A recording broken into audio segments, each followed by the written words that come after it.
I did the count in the store, and I went out to my truck, and I crawled in the back seat, and I laid down in like a fetal position, and I was just like, I can't do this. Like, it felt like everything. Yeah. And that's how it is early on in business. The little things feel like everything. And this felt like everything. And I remember laying there and just having to make a decision. I was like, am I going to just wrap this up and move on with my life and say that was fun? Or am I going to do something about it?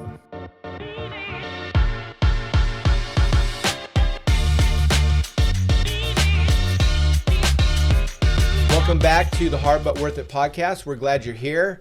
Today we have a good local friend with us, Sam. Lots of ways we can start this conversation, but one way that I know Sam is as a competitor on the golf course.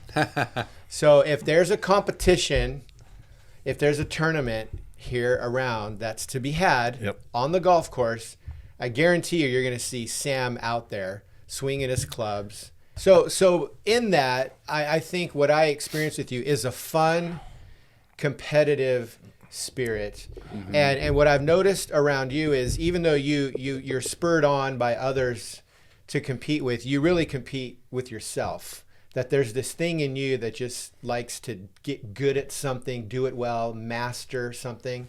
So let's launch in to this conversation that way. Where do you think that drive of competition comes from? And how does it show up today in your everyday life, beyond the golf course, beyond the pickleball court? Yeah. So I think I've been competitive since day one. When I do my strength finders, like competitive is number one or number two. And it's just something that I've always done as a kid. My siblings, they're like, dude, we couldn't just play a game. Like, there had to be a score. You had to figure out like how to win. So it's just something I've always done. And so, yeah, I think it definitely, you're absolutely right. It shows up now in everything I do. I was probably obnoxious with it as a kid, but now it's become, I think, a little bit more of like a healthy drive. It helps me, like I think about coffee roasting, so similar mindset to being on the treadmill. I'm just watching every single number and like every week, just trying to figure out, can I do it a little bit better next week? Can I run just a little bit faster? Can I improve this roast just a little bit, like every single week? And so it just continues to, I just kind of gamify everything. Yeah. Everything's a game. So I think I made a mistake here too, but real quick, tell us currently what you're doing, what company, because I don't think I made that in the introduction. Yeah, no problem. I own a company called Theory Coffee Roasters. We are currently kind of a collection of companies. So we have 3 cafes, and we're working on building out our 4th cafe, which will be open, about 5 weeks from today. Whenever this is. About the time this episode is being released, probably. Yeah, who knows when it'll be released, but from today, it's 5 weeks. We also own a bakery, French scratch bakery, and then wholesale roastery. So basically, we roast our own coffee, and then we sell it to other cafes and restaurants and grocery stores, anybody that wants to resell the coffee that we roast. Yeah, so that's so in the spirit of competition. I know you probably aren't going to toot your horn as loud as I want to, so I'm gonna create the space for you. But run us through some of the awards you've won as not only a coffee roaster, but as a coffee roaster. What's that journey been like for you? One of the things I didn't know about coffee, and coffee's fantastic, but I did not know it was a competitive sport to the degree it is. And you've entered the sport of coffee roasting, if that's a fair way to say it. I think so. It's kind of like a lot of people, when you go to the wine aisle, you always see this wine won a 95 or this wine won a 97, right? Coffee is very similar where it can be graded objectively. And so early on in my roasting career, I was like, so we're in a kind of a small town, small market, and people were giving us good feedback. But for me, the competitive guy, I'm like, okay, is this good for our area or is this good for the industry, like where do we actually sit, even though, the people that we're closest to are saying, hey, your coffee's great. So I started entering coffee roasting competitions. So much like a wine competition where a winemaker would bring it, well, we enter coffee roasting competitions. So the first one that we entered was called the Golden Bean. And this is a competition where everybody, all the roasters roast their best coffees, and then they submit them, and all those coffees are scored and graded and judged, and then the competition awards medals. 40% of the field will get bronze medals. About 5% or less of the field will get a silver medal, and then one person or one roaster in each category, there are several categories you can enter, will get a gold medal. So everyone doesn't get a medal. Not everybody gets a medal. And bronze, it's not like the Olympics where there's one of each. So the higher up this stack you go, the gold is even more cool than the silver, which is even more cool than the bronze, which is relatively cool. Bronze is like, that's cool. Your coffee was good, right? Silver, a silver medal, if you think about it this way, a silver medal's hunting for a gold medal. So you're in the ballpark, right? But only one person in that category is going to get a gold. So first year we entered, I won the gold medal in the espresso category. Wow. Out of all the roasters in the competition. And this is a North American. All of North America. So Canada, this is not like US, Northern Northern California, Mexico. Yeah. It's a huge competition. It's the largest roasting competition in the world, and this is their North American that's amazing, version. Yeah. So won the gold medal and then won 2 silver medals. So that was our first year competing. Amazing. The second year, I think I did not get a gold medal. I got a silver, but I changed my whole strategy.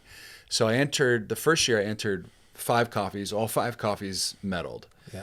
The next year I entered 18 coffees. I was like, I'm going to play the odds, and see, just kind of figure out this competition, right? I'm going to enter He's already reverse engineering the competition. Yeah, I'm going to figure out how this competition really works. Entered 18 coffees. I think we got 1 or 2 silvers, which is still good, and the rest were bronze. So just bronze for me at that point was like, whatever. And we won the gold last year. And then that happened for a couple years because I stuck with that strategy. And then this year, competed for this is our 5th year competing. This year I went back to that original strategy, and I just entered 6 coffees. So there's 3 main categories. I entered 2 coffees in each category. We won the gold medal in 2 out of the 3 categories, and a silver medal in the 3rd category. And by doing that, walked away the overall champion in our division. So we entered a division called Small Chain. This is any coffee roaster that has 3 or more cafes attached to it, and we were the overall winner in that category this year. Congrats, man! Yeah, that's incredible. So that was cool. And then in addition to that, there's another competition, which is a very different format. It's called the U.S. Coffee Roasting Championship. And there's levels. You have to go through 3 different levels to get to the championship round. And in each of these levels, the format's kind of similar, a little different in the final round, the championship round. But the competition is delivering 20 pounds of the same coffee to every roaster. And so then you have to roast that coffee better than everyone else in the competition in order to get first place. So you have the preliminaries. The preliminaries lead to the qualifiers. Qualifiers lead to the championship round. So I made it through the preliminaries, qualifiers, into the championship round, and ended up on the podium at 6th place. So sixth best roaster in North America, the U.S. That's incredible.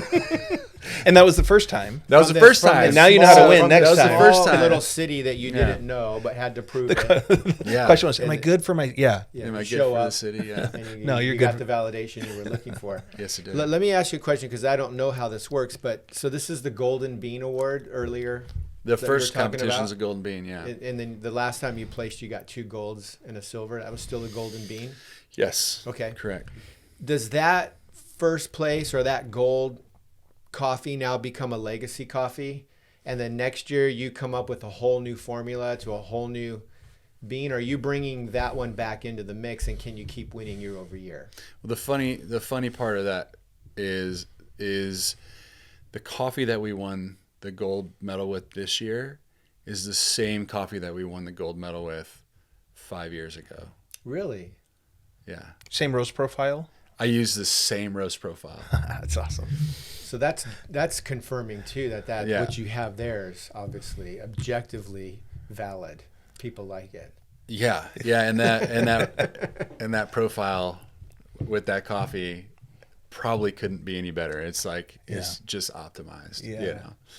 So then does that throw you into a whole new exposure where people are aware of your coffee now and they're wanting it? Like, what does that do to your business as far as sales and in opportunity? We saw our online sales go up very significantly following the competition. People were buying these coffees, the competition coffees, at a really good clip. And these are expensive coffees. So these are they were like $35 for a 12-ounce bag. Wow. You know, so they're, what's that? Probably like $50 a pound. 16, 32, 48. Yeah, like $48 a pound, $50 a pound. Mm-hmm. So these are expensive coffees, and they were flying. And then That ain't no mermaid coffee, is it? no. And then honestly, the big win for this is our ability to now share that resume, if you will, with prospective wholesale customers, because that's our main focus right now. Like, we're putting up our 4th cafe, but over the course of the next, hopefully we'll be able to accomplish this in the next 18 months, but we have to 5x our wholesale sales. Yeah. And so having that resume now and going in, even if people haven't heard of us, we can go in with a lot more confidence, and then just a really great resume to back up the fact that, hey, we're roasting great coffee as judged by the rest of the coffee industry. The industry. You know? Yeah. What's crazy is you're clearly successful and effective at what you do. Just if you know Sam, you know he's not just a successful business owner, but very good relationally and connecting with people in the community and all of those things. But you zeroed in on an area of business that most people would say is like, it's a death sentence. Like, to even decide to do a coffee business, most of the story out there is it's really difficult to do a coffee shop, let alone restaurant, but coffee, and make a profit at it, do life in a way where it actually feels like it's successful. But you've done it. You chose to enter in it, and you're actually succeeding and thriving there. How does that work? Because it is a hard place, a hard space to be successful. How did you confront that? How did you size that up? How have you navigated that? Well, for starters, I remember facing really difficult times in coffee, and because I had found something that I was truly passionate about, I felt like, at the core of who I am, I can give my all to this for the foreseeable future. So I remember telling myself, this has to work. This is all I want to do, And so in order to do that, we've had to figure out a lot of, we've had to overcome a lot of significant challenges, because you're right.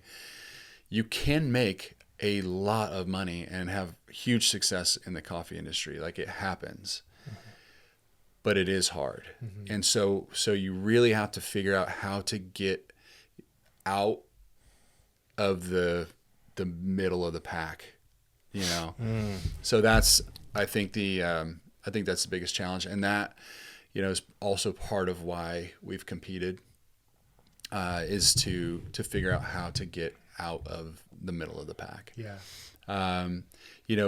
Coffee shops are a fairly low margin business. So, I tell people that are in coffee, like, you either need to be the owner operator of one like busy shop and be okay with that, or you need to keep building to get enough scale so that you can actually start actualizing, Sure. net margins that are, keep you interested in sticking around for the next 5-10 years or whatever. And then, we've done a lot of coaching with Kirk. We also have another guy that helped scale Phil's Coffee that we're coaching with. So a lot of, bringing a lot of like subject matter experts to help us through our toughest problems along the way, and to be able to move swiftly through them so they don't just sink us. I think that's been a big part of it. Yeah. Yeah. Yeah. How have you, I know you've engaged them through a lot of the journey. How have you seen them navigate that? Yeah. I think that it takes, when you start a business out of a passion, it is easy to not know, not even realize you've entered a low margin business. That's exactly right. You don't know. And in these types of businesses, you see people all the time that love the thing, but they haven't had the experience with it. They just don't realize that this is going to be a lot harder than I think. And it's really easy to look at people who are running the thing as successful without knowing what's going on inside, right? So one of the things that I think, Sam is fundamentally competitive, and he pursues excellence with this passion that shows up in these awards and all that kind of stuff. But that's the product side of it. What I think made it work was Sam's transition, which is, I want to kick this back to you. This is a setup for a question, but Sam's transition from a craftsman, a product-oriented craftsman, into a business leader.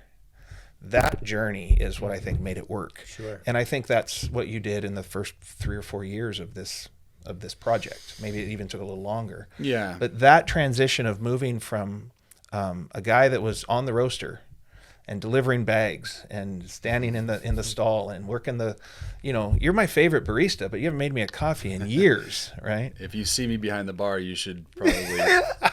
You actually told me a story somewhere in the middle of your journey. You read a book by, I don't even know who it is, but it's like one of the best coffee cafes in the world. It's in Ireland or something. Yeah, everything I know about running a coffee shop. It's something like that. And one of the things that you were reading that, and you relayed this story to me, that the guy said, I started this 25 years ago, but the quality level of what this cafe is doing now is so high that I couldn't possibly get a job there. But he still owned it, right? He still had a job there, but he couldn't get a job there, right? And that transition of allowing something to become bigger than yourself, allowing it to grow, and becoming the guy that's actually running the business, but not necessarily working the roaster all day long. Right. And I'm curious how that journey felt for you. So if you take us back, I don't know, 5-6 years ago. Yeah. And what was that Sam doing? What was he like relative to Sam today? Yeah. Okay, so if we go back, I'll start with my first reaction in starting the coffee business was really, it really hit something in an entrepreneurial spirit that I don't think I realized that I had. And I remember thinking, like, I love roasting coffee. I love making coffee. I love serving people. I love all those things. But I want to learn to be a business person. I want to know how businesses work. I want to know the ins and outs of, how this all works, because if you know that, then you can do that again. And it may be coffee and it may be something else. But I felt like out of all the skills that I could learn within my world, I felt like that was probably the most meaningful skill that I could learn. I mean, it's not a skill; it's a large collection of skills. Right. Right. So Sam, 5 years ago, I was in the hospital actually about 5 years ago from the stress of opening our first cafe and not knowing how to operate a business. And I just felt like everything was going crazy, and I couldn't get it under control. I didn't know how. I didn't have the skills at that point. So it was such a steep learning curve 5 years ago to get to where we're at right now. I was a little bit of a mess, to be honest. It was a kind of a scary time. So I had, I went into this with a business partner, and we had divvied up our tasks, and I was going to do this and he was going to do that. And he also, experienced a lot of overwhelm, and more than a little bit more, maybe slightly more than I was experiencing. So he had to take a break, which meant now the entire thing was really like on my plate, and I thought half of it was going to be on my plate, and so that sent me into a real very tough time. And so I think I look back at that time, and what I ended up doing was just reaching out to guys like Kirk, reaching out to guys like, I have a good friend, Tyson, who's doing a startup right now.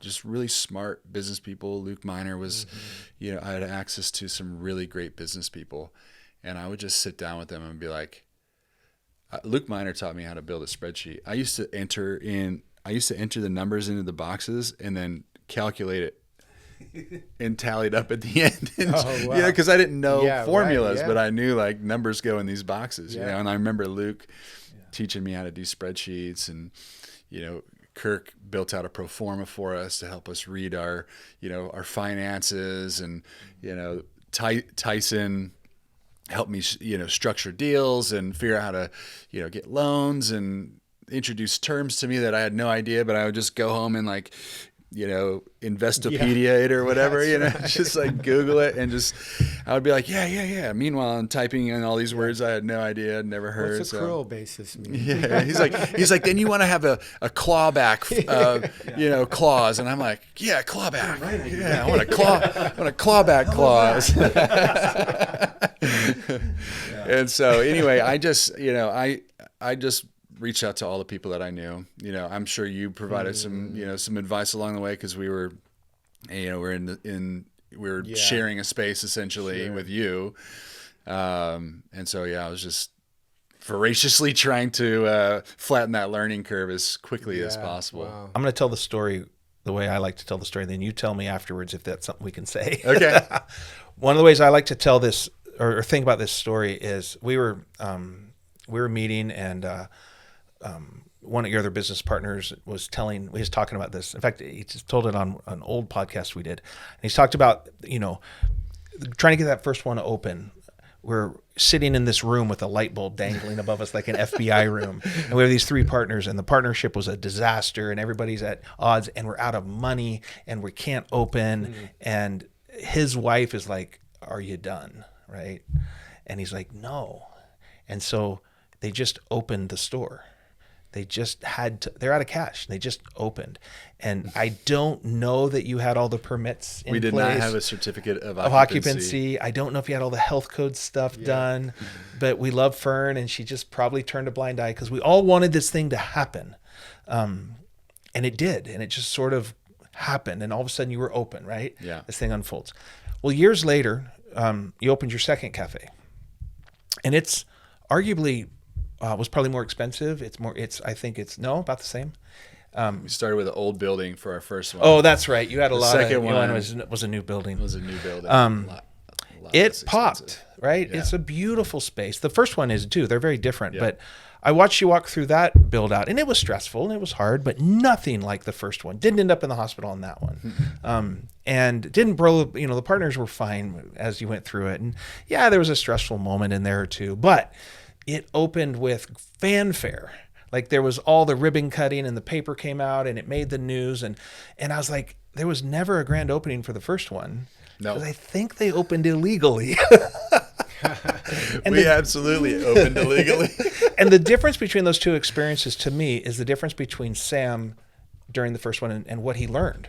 Right. And the second one opened. And then the third one opened without it wasn't an afterthought, but it wasn't much made of it. And it had a grand opening as well. Yeah. And here you are doing your fourth one, and it's just the normal flow of business now. Yeah. that says a lot about, now we're going to talk some about the team and how the team played in that. But it starts with you became a leader in that process. Yeah. To my eyes, from the external view, the difference between those experiences was largely your capacity to lead. You had become a business person that could lead large teams and do things like that.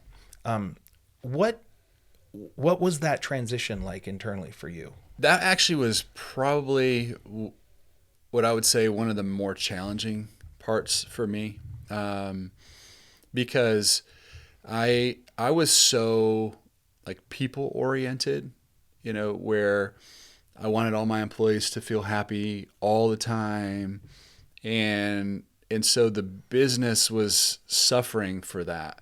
So I'd keep people in positions longer than they needed to be in. I would, I would bend the company around an employee, just whatever their specific need was. Like I would try and bend the company around that person's need, because I was like, I really like this person. I really think, if we just give them enough time, if we just pour enough resources into it, and I think that probably cost me hundreds of thousands of dollars, likely. So I had to learn to hold the company. Basically, the way I tell people now is like, you have to lead two goals, right? So instead of just kind of wandering our way through it, you have to set your goals. You have to set whatever you're trying to achieve, and you have to lead to that. And that's been I think the major key to being able to transition into like having the right team and having people that are highly capable and qualified and can open a shop with me, so that it is a lot less of a stressful experience than it was, and it becomes less and less over time. It's because of leading and managing to goals rather than two people, if that makes sense. Yeah, it does. So, I think that can sound weird in some of our current contextual environments that we live in, where you hear words like it's people over profit. Yeah. Books are titled things like that. And I'm like, I don't like the way that gets framed, because if you're not, the way I always think about this idea is you have to be thinking about there's a part of you that has to know that if you take care of the company, it will take care of the people. Right. And then there's another part of you that has to know if you take care of the people, they'll take care of the company. And then you have to figure out which one of those you need to lean in different moments. That's and right. It's really hard to figure that out sometimes. What's also challenging to that same point is when you have a win under your belt. So, your first season was entrepreneur, pioneer days. I mean, you're doing everything. Let's just open on Friday, even though you didn't have everything you needed because we got to survive. But then, so that's a win. And then you go into that first stage of developing team and getting things going. And so then there's a whole nother season of winning under that, that I think sometimes it's there. I found I can get stuck, or peers that I run with get stuck, because then this is the first stage of scale. This becomes the blueprint, and it becomes a static team rather than a dynamic going, this may have been the team that got us where we're at today, but it may not be the team that's going to get us to where we need to go. And that's where those loyalty decisions play, because you're like, you were the quarterback last season, but you're not going to be the quarterback this season. And unfortunately, if we don't make that decision, it's going to affect the company. Yeah. Right? Yeah, and it's going to affect the company, but it's also going to affect them. Yeah, you're right. And so one of the things along the way, to your point, that I think became really clear to me is, honestly, the best thing I can do for someone is just be honest with them and just share where they're at, like where, like, can we build with this person or not, and just let them like either sit with that and rise up, or if they don't, like, honestly, I hate to say this, and this is like, I don't even want it to come out of my mouth, but like letting people go sometimes and letting them go do something differently, I've actually experienced that as a good thing for the organization and a good thing for them personally. Like most of the people that we've let go that were like, oh, should we keep them? Should we not? Should we keep them? Should we not? And we've decided, like, I think you need to go do something else. They've done better by and large. Yeah. When you think about that, just the words we use, we let them go. Yeah. We think of that as firing them, like Yeah. we rejected them. It's like, no, that's not what we say. We say we let them go, which is much closer to the we set them free. Yeah. And that's what you're describing. If we had kept them, and we keep people too long and they stay too long, it's both. Because of security, it's like we know them, they know us, there's a paycheck involved. Yeah. But that becomes the prison. And then you become their jailer and they become your, like there's this, it's almost like you got to figure out who the hostage is. And when I've been in those situations, we had a couple of those with in your company where it's like both parties felt like they were hostages to each other. And I'm like, yeah, somebody needs to be set free. That's right. Yeah. Yeah. Well, yeah, it's both the prisoner and the jailer are both in the jail. Both live in the jail. Yeah. Yeah, for sure.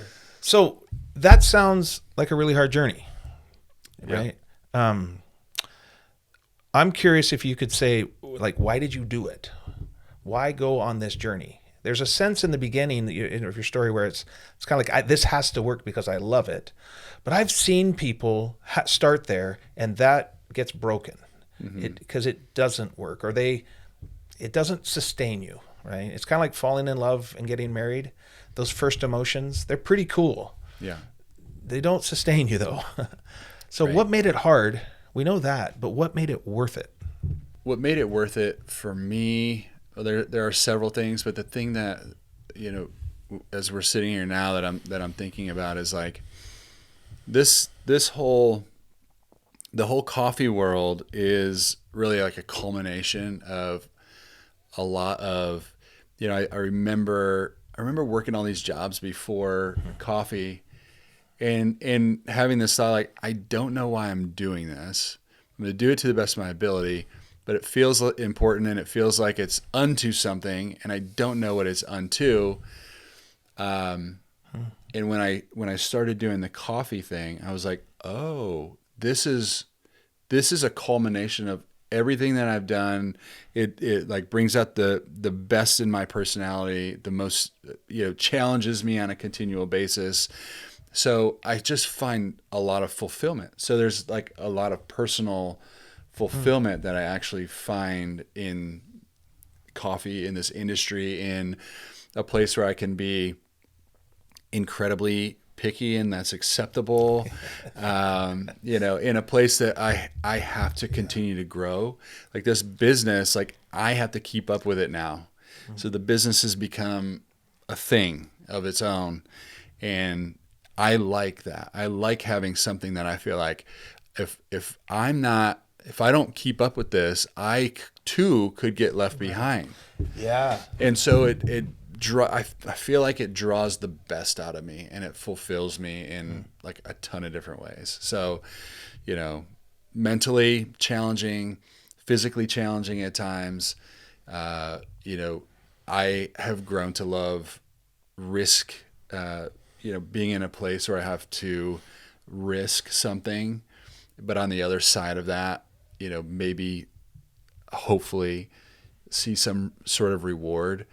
And this has been just a continual process of risk reward. And so it's just something that continually keeps me engaged. I love it. I could do other things, but it sounds like this right now, I love it. It sounds like not to diminish coffee. Coffee is the thing, but under the thing is this other thing. Yeah. Right. Mm-hmm. And it sounds like that is what's getting activated. Like there's this intrinsic thing in you that wants to be activated. And when it is, you're showing up as the best version of yourself. Yeah. And through coffee, you can actually do that, get feedback, and benefit others. Yeah, exactly.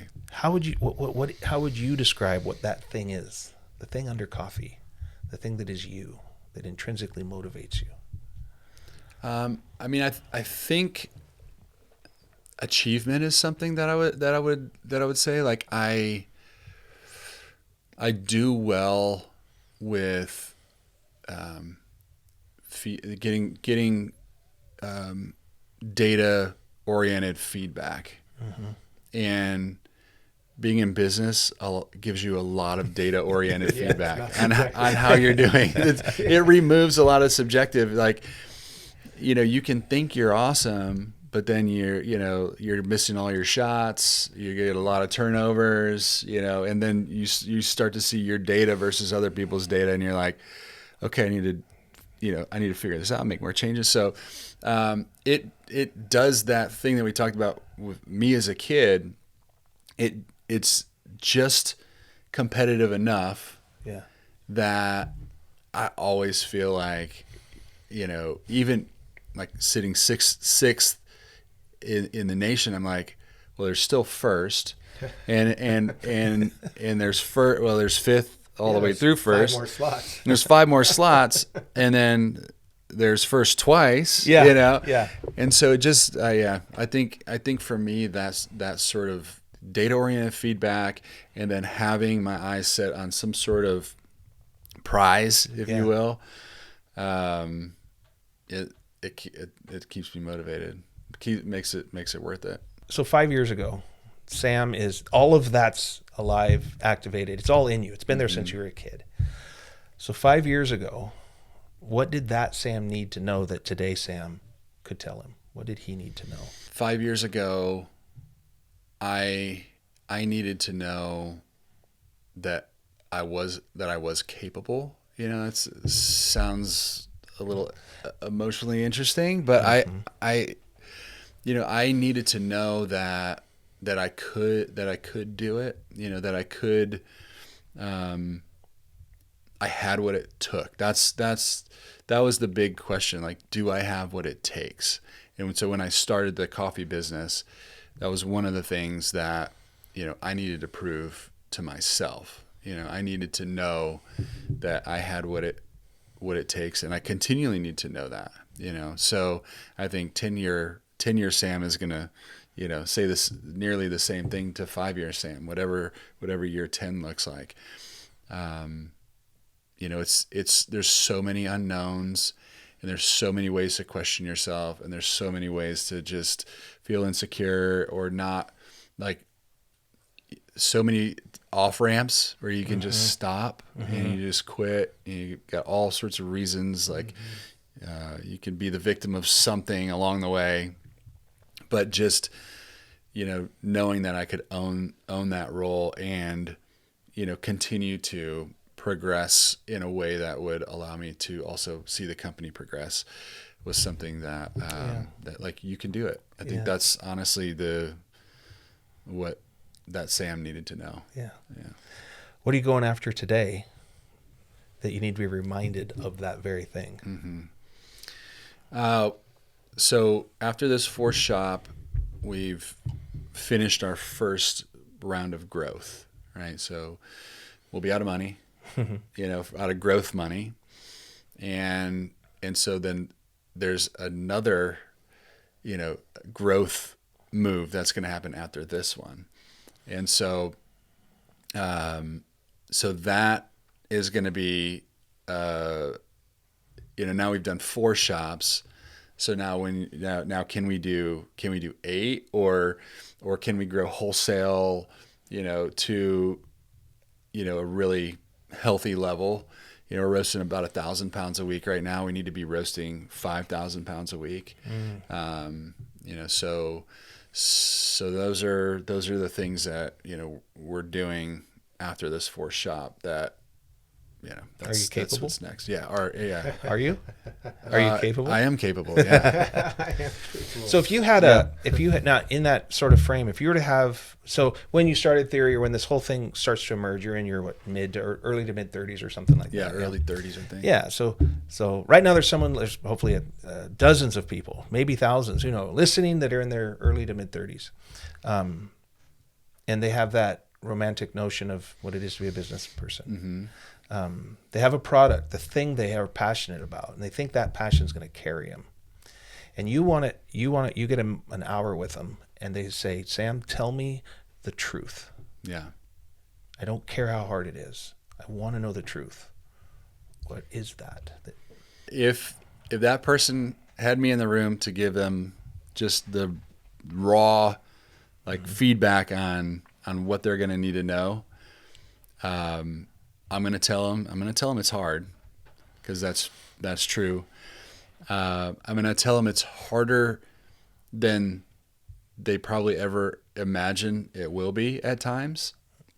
I'm also going to tell them that it has to be fun. It has to be rewarding. If it's not that, then hang it up and go do something else, because you're going to spend a lot of time, a lot of energy, a lot of money, a lot of effort, and it's going to take you at least 5 years, 3 to 5 years easily, in order to be able to hit a real stride. So you're going to have a lot of energy. You're going to have a lot of grit, tenacity. If you have to have this I'm not going to give up sort of spirit. Like anything that comes my way, I'm going to figure out how to overcome it or, move through it. And so they're going to need to know how to do that. I'm also going to tell them that if they can do that, it's going to be one of the most rewarding things that they've probably ever done in their whole life. So it's not all bad news, Yeah. But it is hard, and you just don't know what you don't know currently, but the process will very clearly and very swiftly show you what you don't know. And as someone young getting ready to start something or whatever age, doesn't matter, getting ready to start something for the first time, do everything that you can to move through those difficult times as swiftly as possible. I think in coaching practice, helping people through that same journey, that's often the same thing I say to them regularly. They don't want to hear it. They want to. Some do, but it's more common that they want to focus on the fun parts or the energizing parts, or basically the end of the story. And they have this notion. I'll ask, why are you going to start a business? And they'll say things like, so I can spend more time with my family. I'm like, well, that's not going to happen for a while. You can get there, but I want passive income. I'm like, there's nothing passive about entrepreneurship. This is a full contact sport, and you will end up on your ass numerous times. Yes, and it is way harder than you think. Right? Well, and you used a word there that I'm curious as to why you used that word. I think there may be a reason for it, but you used the word get through them swiftly. You didn't say get through them fast. And I think a listener could, I don't know if you meant that, but like, I feel like there's no fast track. How long does it take? Well, you've never happened before. This business has never happened before. Well, it takes as long as it takes. Like, I don't know how long it takes. You can't put a date on it. So what is the difference between going through them swift versus fast? Because fast to some is trying to maybe avoid the pain and suffering, which sometimes it's in that teach us the lessons we need to learn to come out the other side for the success that's awaiting us. Yeah. I think, so if I were to combine two words, fast and tenacious, you might get swift, right? So I think fast could give this connotation of maybe cutting corners or just like, the tips, tricks, and hacks. Go around it, but around it is not typically it's not typically the thing that's going to work long term, right? So it's like putting duct tape on something, but I think swiftly to me is with focus. So whatever your biggest problem is, if you let your biggest problem be your biggest problem for longer than it should be, it could be your demise, right? So you have to be very intentional about moving through that. And what I saw happen over time was I started to get excited when I would see problems, because now I looked at them very differently. Now it was exciting to figure out something new, to like figure out how to move through something. How quickly can I do this? How efficiently can I do this? I know from my experience that I'm going to see this again. So the faster I can learn this thing, the better off I'm going to be, and I can click forward again. So what happens with, like, swift is a current term as well. Like, that current will push you back unless you can figure out how to cut through it. And only when you can cut through it is when you can really like click that forward. Yeah, that's really good. Well, that's awesome, Sam. We're thrilled for your success. We've watched it unfold. And I think one of the things I've appreciated a lot about how you've done that is how you have stayed in the community and been very present with all the people, things like our startup ecosystem and the way that you've invested in a lot of the people that have come up through your system. I think you have a very large footprint, not only in the coffee industry, but in the Reading entrepreneurial industry, which I think takes us back to that idea of I had to start leading people to goals instead of bending the company around people. Because as you change that, I think your influence on people has actually grown dramatically. And we've seen specific examples of that throughout the town. So it's awesome. What would have been a moment where you recognize it was a time to pivot, and that pivot changed everything? This was very early on. I had just started my first coffee roasting company. I landed my first account, which is a local grocery store here. And they ordered a lot of coffee from me. I think it was like 50 bags of coffee. It was a huge order. And because of the nature of this industry, I wanted I said, well, I have all that coffee sold in 30 days or else I'll buy it back and I'll restock the shelves with fresh coffee because I wanted everybody to have the freshest coffee in town, right? About day 20, I went in and I had sold like 4 bags. and I was like, okay, this at that point 50 bags literally could have, it could have wiped me, to have to buy that back and re-roast and give it to him for free. And I remember I did the count in the store and I went out to my truck and I crawled in the back seat and I laid down in like a fetal position. And I was just like, I can't do this. Like, this is just good. I mean, I know it sounds trivial right now, but then it felt like everything. Yeah. And that's how it is early on in business. The little things feel like everything. And this felt like everything. And I remember laying there and just having to make a decision. I was like, am I going to just wrap this up and move on with my life and say that was fun? Or am I going to do something about it? And so I was like, I'm going to get up and I'm going to go in and I'm going to go upstairs to the office. And all the people in the office were scary to me at that point because they were all the decision makers. And I told them, I said, listen, I've only sold 4 bags of coffee, whatever. I think I made a mistake. And they were like, no. We over ordered. It's all good. But we have this newsletter going out and we're going to put you in it tomorrow. You'll be like front facing on the newsletter and people are going to come in. We'll do a little discount on your bags and they'll come in and they'll buy your coffee. And sure enough, they sold just about all of that coffee. But for me, it was a huge moment for me because I could either crumble under the pressure of whatever the biggest problem was at the moment, or I could show up powerfully. So I wasn't used to doing that at the time. I could show up powerfully. I could go be powerful and figure out a solution. And that was just one of those moments where I was like, okay, this is my life now. And I no longer am afforded, in a job, you can show up and you can blame people for stuff and you can do all sorts of that victim, play the victim. And I was pretty good at that, to be honest. And it was that moment where I was like, I gotta, this no longer serves me.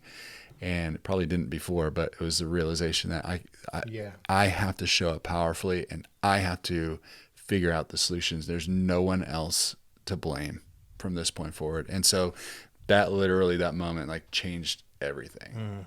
Well, thanks for being here. Thanks for having me. Thanks for everybody that made it to the end of this. If you did, I think that's a pretty good indicator that you like what's going on here. And if you haven't hit that subscribe button yet, now would be a perfect time to do it. And if you do that and go into theory and ask Sam for a coffee, you'll have one of the best experiences of your life.